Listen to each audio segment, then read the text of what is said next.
Cukup pedas, saya saat ini sedang ditemani oleh Bapak Prof. Dr. Abdul Aidi, MED. Ini di sebelah saya. Apa kabar, Prof? Baik, alhamdulillah. Assalamualaikum.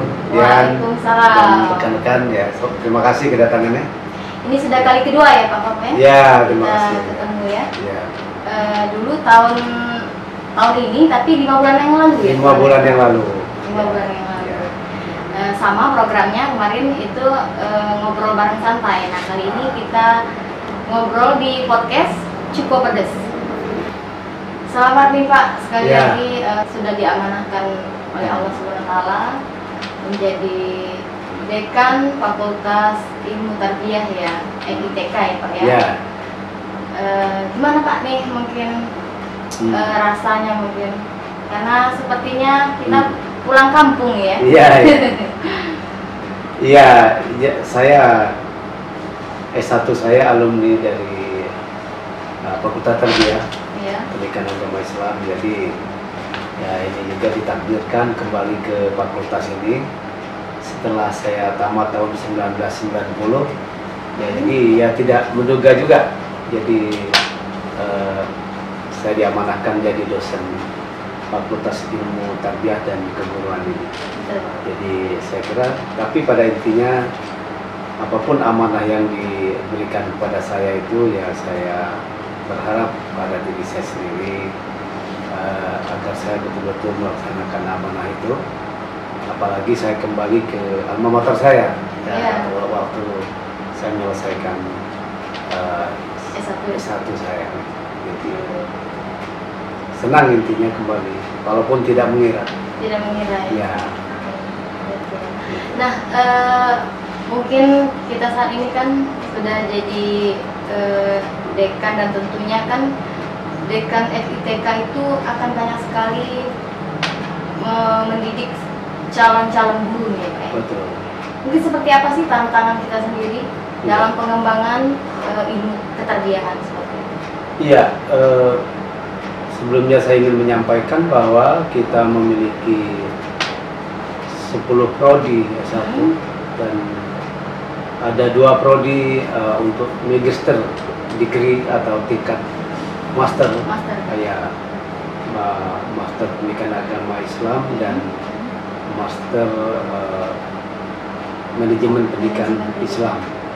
Yang prodi itu ada umum, ada prodi yang keagamaan gitu. Jadi hampir separuh mahasiswa UIN ini merupakan mahasiswa Fakultas Ilmu Tarbiyah dan Keguruan. Oleh sebab itu tantangan sendiri.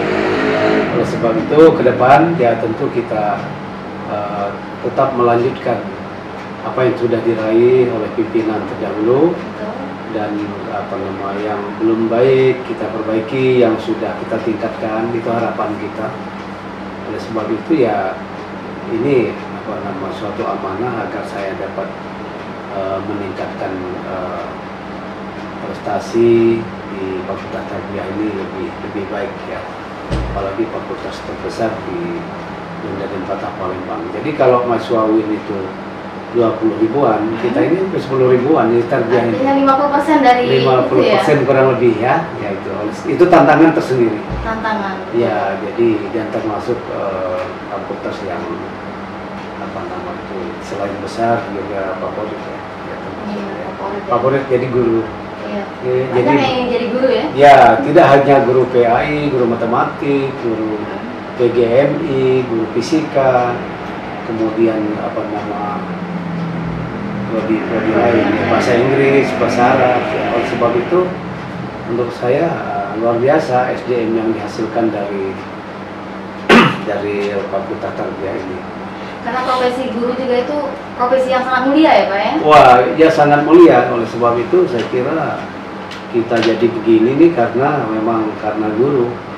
Ya, guru secara formal di sekolah. Iya. Tapi kalau informalnya di orang tua kita di rumah ya. Ya, non formalnya di masyarakat. Dan ini yang formalnya. Jadi kalau mau cari kerja jadi guru ya masuk seperti formal ini, seperti di Tarbiyah. Kalau diumumkan Fakultas Ilmu Keguruan FKIP itu ya. FKIP ya. Jadi FKIP. Jadi kalau kita FITK itu, ilmu tarbiyah dan keguruan. FKIP keagamaan lah. FKIP keagamaan. Iya, iya. Selain itu nih Pak, sekarang ini kan banyak orang berpikiran atau mindset orang terhadap guru itu hanya sekedar mengajar gitu. Mungkin seperti apa sih pandangan Pak Profesor terkait seorang guru, mungkin seperti apa? Iya, jadi guru itu ada benarnya juga, itu mengajar. Tetapi itu salah satu tugas ya.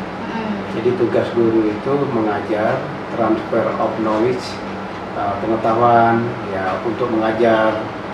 Mereka harus kompeten dalam bidangnya, ya. Ya kemudian memahami kurikulum, menggunakan teknologi, misalnya itu. Kemudian disiplin dan lain sebagainya itu. Tetapi lebih dari itu sebenarnya menjadi guru itu adalah mendidik ya. Jadi kalau mengajar itu adalah transfer of knowledge, transfer ilmu pengetahuan melalui bidang keahlian masing-masing untuk anak didik kita. Tetapi kalau mendidik itu berkaitan dengan perilaku. Ya, dari tidak disiplin anak-anak kita menjadi disiplin, dari tidak sopan menjadi sopan, jadi tidak jujur menjadi jujur, jadi dari orang berakhlak menjadi berakhlak. Nah itu ada di tangan guru. Mau jadi apa anak-anak kita ke depan, generasi ke depan kita itu tergantung guru. Oleh sebab ini sangat strategis sekali Fakultas Tarbiyah ini menciptakan guru-guru, calon guru itu, agar masa depan anak-anak didik kita ini menjadi tidak hanya berkualitas, tetapi menjadi betul-betul menjadi harapan bangsa kita ini. Jadi ketika bangsa kita terjadi kemunduran dalam bidang tertentu, misalnya SDM yang bisa memperbaiki. Nah, jadi krisis moralitas, krisis ekonomi dan lain-lain itu hanya diperbaiki dengan pendidikan. Pendidikan itu bisa jalan kalau gurunya berkualitas dan memiliki komitmen untuk memajukan pendidikan itu. Jadi guru ini menurut saya kapanpun itu jangan jangan dalam bidang pendidikan ini adalah komponen utama, karena tanpa guru proses pembelajaran itu tidak bisa jalan ya, dan anak kita tidak agak sulit meraih cita-citanya. Oleh sebab itu guru menurut saya komponen terpenting. Makanya sering disebut kalau ada kurikulum, guru itu disebut sebagai kurikulum decision maker. Dia sebagai pengambil keputusan kurikulum. Tidak ada artinya kampus bagus, sekolah bagus, fasilitas bagus, kalau gurunya tidak berkualitas, kurang sejahtera, kurang disiplin. Kalau demikian maka agak sulit diraih sumber daya manusia yang diharapkan. Itu poinnya, kurang sejahtera tadi. Iya. Karena selama ini yang kita perhatikan memang sangat miris ya. Mungkin ini juga jadi tantangan ya bagi kita untuk gimana caranya guru bisa disejahterakan gajinya. Jadi juga bisa mampu membawa anak didik itu juga ibaratnya proses pembelajarannya juga lancar, kemudian seperti itu ya Pak. Ini Pak Prof ya? Iya, betul. Memang khususnya guru masih diperlukan untuk peningkatan kesejahteraan ya. Ya memang tahun 2005 Undang-Undang Nomor 14 tahun 2005 itu tentang guru dan dosen itu sudah melahirkan undang-undang itu, sudah mulai nasib guru itu diperhatikan. Anggaran pendidikan termasuk gaji guru juga minimal 20% dari APBN. Bahkan ada daerah yang sudah lebih. Tapi memang harus diakui banyak daerah banyak daerah yang bahkan secara nasional ya kita masih banyak yang perlu ditingkatkan, termasuk anggaran dalam upaya mempersiapkan guru yang berkualitas ataupun mereka yang sudah jadi guru agar lebih sejahtera, karena pada waktu itu banyak guru ini nyambi ya. Nah, kalau sekarang barangkali karena seiringan dengan kebutuhan semakin meningkat, apalagi di tengah pandemi COVID ini, nasib guru ini juga prihatin juga. Prihatin, Ya, jadi apalagi banyak juga yang bekerja dengan upah di bawah standar, Di bawah UMR lah di ya. bawah UMR ya. Kalau yang sudah PNS barangkali ya sudah lumayan asal bisa mengatur ya. Menurut saya memang kesejahteraan guru ini menjadi poin penting, tugas dari pemerintah maupun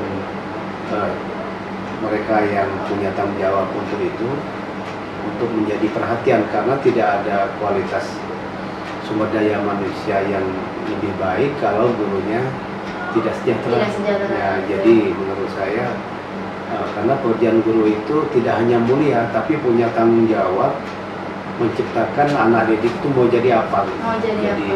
Mau atau nanti bangsa ini ke depan mau bagaimana?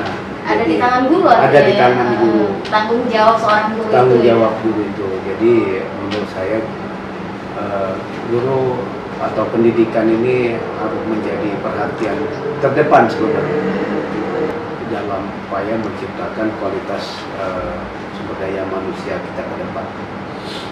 Nah, selain itu, terlebih dari apa yang kita bicarakan tadi terkait kesejahteraan guru, juga nih tantangan seorang guru di tengah pandemi COVID-19 ini, Prof.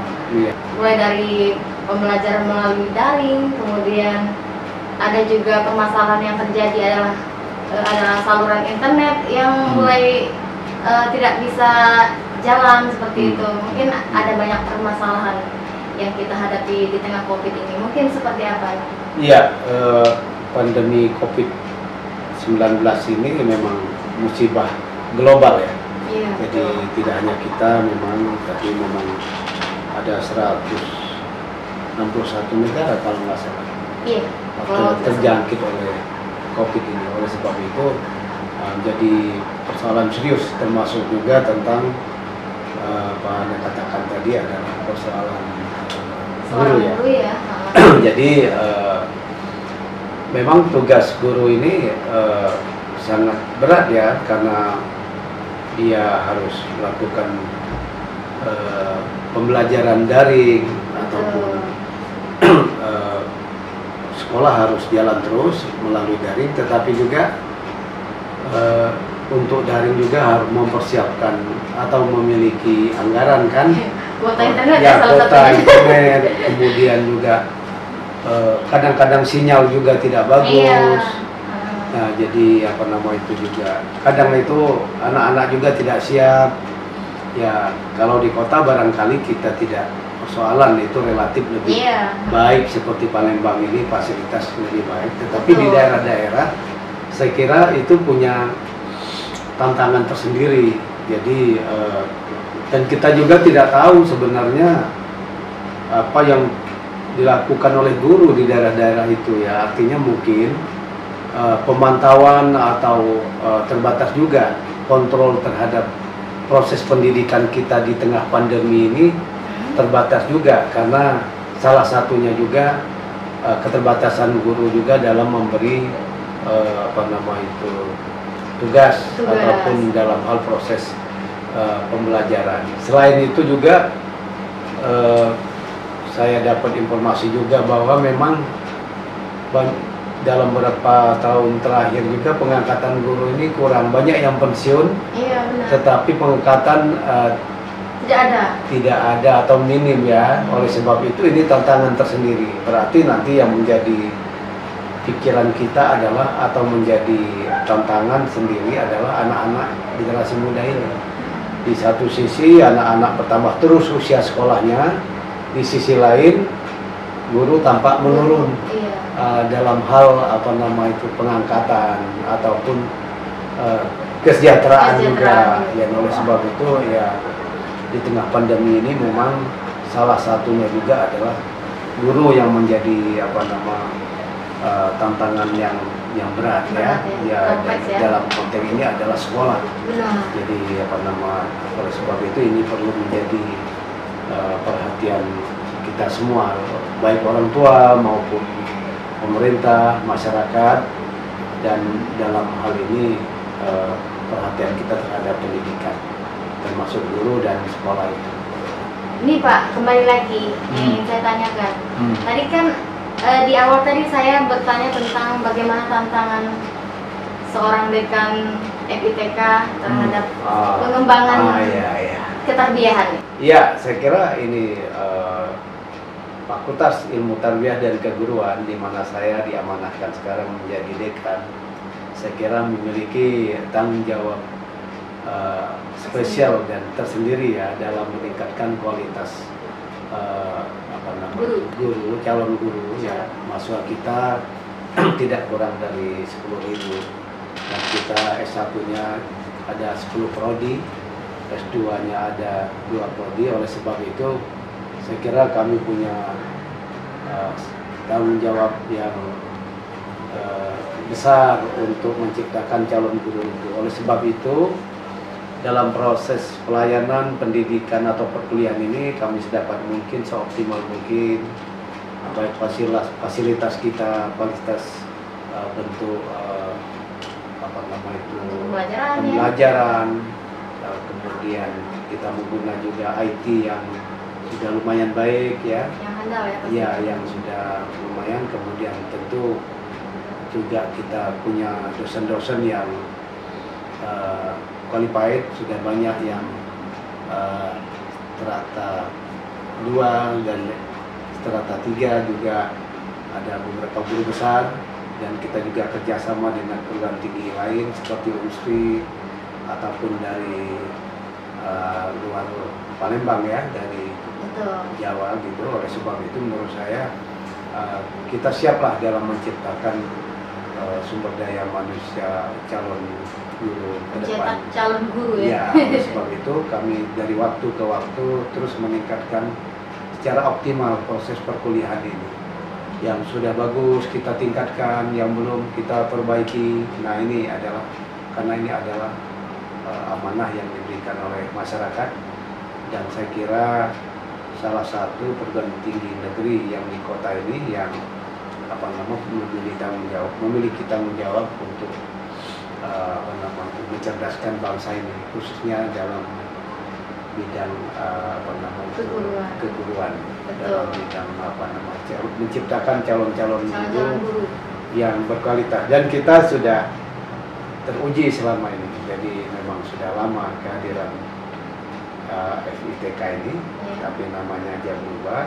Kalau dulu YN disebut Fakultas Tarbiyah, ya, kalau sekarang Fakultas Ilmu Tarbiyah dan Keguruan atau FKIP Plus ya. Jadi kalau di UNSRI FKIP, kalau kita FKIP ya, jadi FIPTK ya, FITK, atau kalau saya katakan itu FKIP Plus ya, karena ada kajian keagamaan itu. Jadi ya, jadi walaupun dia tamat guru fisika, tetapi nilai-nilai agamanya, nah ini apa yang ada kurikulumnya yang ada di situ. Tamat matematik, bagaimana menjadi guru matematik yang jujur, disiplin, berakhlak, seperti itu. Jadi itu nilai plusnya itu. Nilai plus. Jadi tidak hanya punya kemampuan iptek, tapi kemampuan dan keagamaan juga. Intak ya, keagamaan juga. Itu idealnya ya. Tapi dalam implementasinya itu tantangan bagi kami, karena itu tergantung proses. Jadi itulah yang kami terus menjadi perhatian supaya alumni kami ini terus diperhitungkan ke depan dalam mencerdaskan bangsa ini, mengabdi di mana saja. Jadi tidak hanya di negeri atau sebagai PNS, non PNS, dan yang penting siap untuk mengisi pembangunan ini dalam bidang pendidikan itu ya. Satu lagi nih mungkin pesan terhadap calon-calon guru nih untuk ke depan harus bagaimana? Ya, saya kira untuk calon-calon guru ke depan bahwa kita menjadi guru itu adalah panggilan ya. Jadi panggilan itu ladang untuk amal ya, ladang ibadah. oleh sebab itu kita berupaya sedini mungkin calon-calon ini menjadi guru yang profesional. Jadi guru profesional itu artinya mengerjakan atau menjadi guru itu menjadi pekerjaan yang terus-menerus tanpa henti sesuai dengan bidangnya. Untuk menjadi profesional maka paling tidak kita harus menguasai bidang itu. Kemudian kita juga punya disiplin, integritas, dan kemudian keikhlasan ya. Jadi keikhlasan itu penting. Jadi dengan kata lain, jadi guru itu tidak hanya mengajar, transfer of knowledge atau pengetahuan bidang masing-masing, tetapi juga adalah sebagai pendidik, jadi edukatif. Jadi mengajar dan mendidik. Banyak orang bisa ngajar, tapi sedikit yang bisa mendidik.